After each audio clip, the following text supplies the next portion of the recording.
Halo saudara, senang sekali saya Madani Sasmita kembali hadir menyapa Anda dengan sejumlah informasi teraktual, tajam, dan terpercaya. Selama 60 menit ke depan saya akan menemani Anda dengan sejumlah berita yang sudah disiapkan tim redaksi, di antaranya. Petugas kejaksaan mengeksekusi Gregorius Ronald Tanur di rumah dan menjebloskannya ke rutan. KPU Ponorogo mulai menyortir dan melipat surat suara pemilihan Bupati 2024. Indahnya pesona alam Tambak Garam di Pamekasan jadi perhatian masyarakat.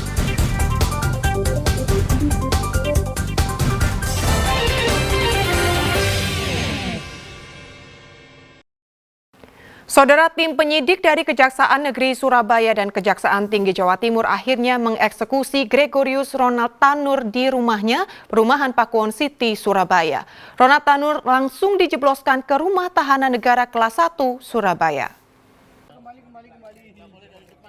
Gregorius Ronald Tanur akhirnya dijebloskan ke Rumah Tahanan Negara Kelas 1 Surabaya usai ditangkap tim penyidik dari Kejaksaan Negeri Surabaya dan Kejaksaan Tinggi Jawa Timur di rumahnya Perumahan Pakuwon City, Virginia Regency E3 Surabaya. Ronald Tanur dibawa ke rutan menggunakan mobil tahanan dikawal petugas kejaksaan.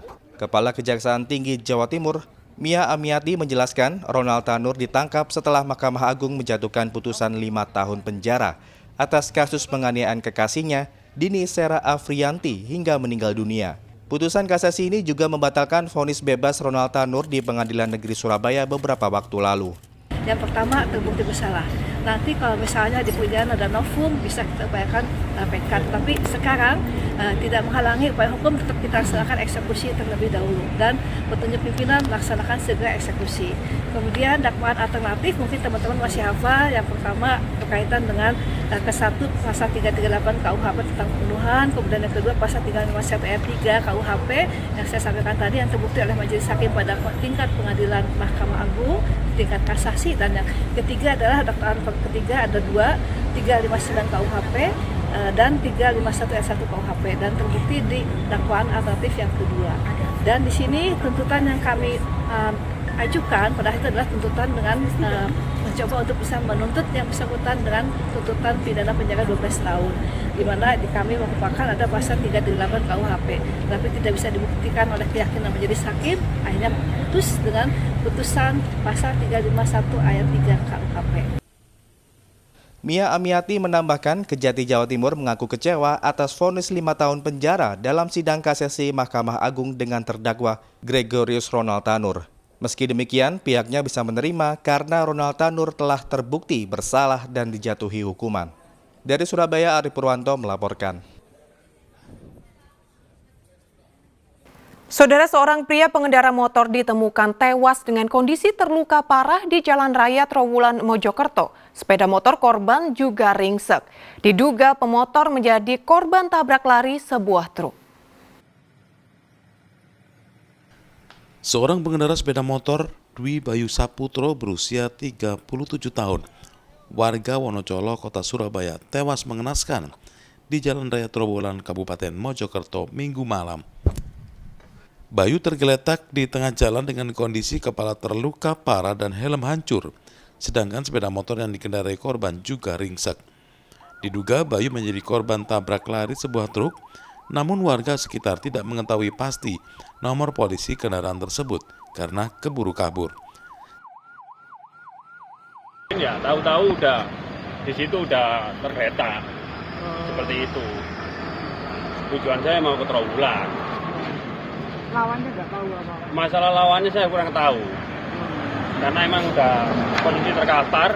Kalau yang saya lihat mungkin ya kelihatan itu pasti ada lindasan. Nggak mungkin kalau nggak lindasan. Jasad korban kemudian dibawa ke RSUD Dr. Wahidin Sudirohusodo, Kota Mojokerto. Satlantas Polres Mojokerto masih melakukan olah TKP dan meminta keterangan warga sekitar lokasi guna menyelidiki dugaan kasus korban tabrak lari ini. Dia Eko Purwoto melaporkan dari Mojokerto.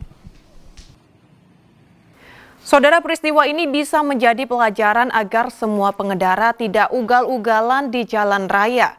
Di Ngawi, 3 pemuda yang berboncengan motor menabrak truk yang akan belok ke SPBU. Akibat peristiwa ini, 2 orang kritis dan 1 orang lagi mengalami patah kaki. Kecelakaan ini terjadi di Jalan Raya Ngawi menuju Bojonegoro, tepatnya di Desa Ngawi Purba. 3 pemuda berboncengan 1 motor tergeletak di jalan akibat menabrak truk saat akan belok ke SPBU. Polisi yang datang langsung mengevakuasi ketiga korban ke rumah sakit Widodo Ngawi. Wiwin, orang tua Abimanyu, salah satu korban yang datang ke rumah sakit, langsung menangis histeris hingga pingsan. Kecelakaan ini terjadi ketika truk pengangkut kayu yang dikemudikan Bagas, 42 tahun, warga Blora, Jawa Tengah, melaju dari arah Ngawi menuju Bojonegoro. Di lokasi kejadian saat hendak belok kanan untuk mengisi BBM di SPBU, truk ditabrak motor yang dikendarai Abimanyu, warga Desa Margomulyo, Kecamatan Margomulyo, Kabupaten Bojonegoro, yang saat itu membonceng 2 temannya.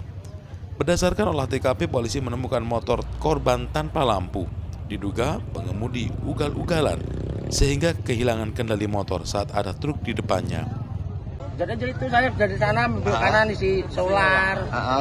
Terus yang itu udah motor dari sana, cepatnya bukan main gitu loh. Bonceng 3 Pak ya katanya? Iya, ada 3. Itu nabrak bagian belakang atau bagian depannya? Belakang roda. Iya, dua. Jadi mau belok ke SPBU ini? Iya.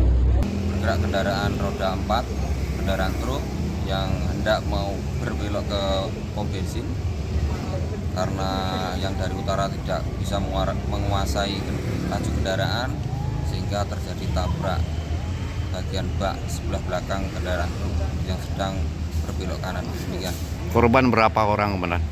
Saat ini untuk korban luka-luka 3 orang dan sudah dievakuasi dan dilarikan ke rumah sakit Widodo Ngawi. Ketiga korban menjalani perawatan di rumah sakit Widodo Ngawi. Kedua kendaraan berikut pengemudi truk dibawa ke kantor unit Gakum Satlantas Polres Ngawi. Dirgo Suyono melaporkan dari Ngawi. KPU Ponorogo mulai menyortir dan melipat surat suara pemilihan Bupati 2024. Informasi selengkapnya akan kami sajikan usai jeda berikut ini.